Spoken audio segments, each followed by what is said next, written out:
Joining me now from Tampa, Florida is Yu Zhang. She's an associate professor of civil and environmental engineering at the University of South Florida. Thank you so much for joining us. It's my pleasure. You know, the bike sharing market projected to be worth $1.5 billion by the end of this year, and that number will double in 2 years. What is driving this industry? I think it's driven by the venture capital and also the market needs. And also the emerging technologies that could integrate it and goes to this GPS-based and internet-based bike sharing. What are the pros and cons for users, the companies, and the cities, or does it really depend on the city or the region? Because for some, it's a convenience, but for others, you know, they take up a lot of room on the sidewalk. It creates more traffic. What are the pros and cons? I think for users, the pros are pretty obvious. It's very convenient, and it's cheap, inexpensive to use, and it's very accessible, especially for those tech-savvy customers. It's just great. But as you said, you know, in some areas of the city, it's oversupplied and it's clogged the public space, especially the metro station and bus station. So it caused some issues.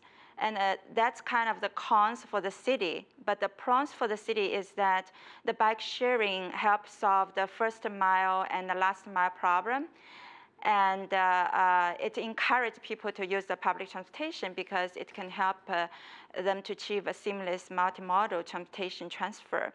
And so for the companies, certainly they are looking for profitable opportunities.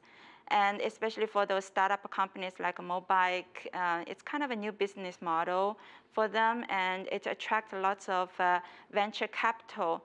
So that's kind of pros for those companies.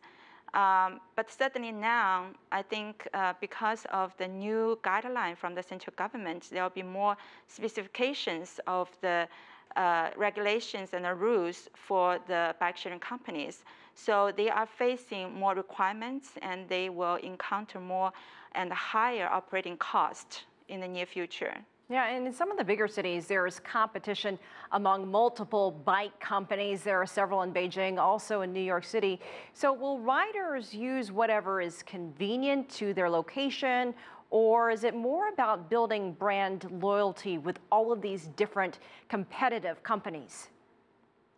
I think it's very hard to build the loyalty for now because there's not big differences between these different bike sharing companies. And certainly Mobike is the one that uses more kind of better designed bicycles and more heavy duty.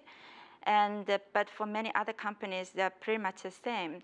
So that's why the companies try to flood as many bicycles as they could into the street and to build the brand awareness and compete for the market share. All right, Professor Yu Zhang in Tampa, Florida, thank you for joining us.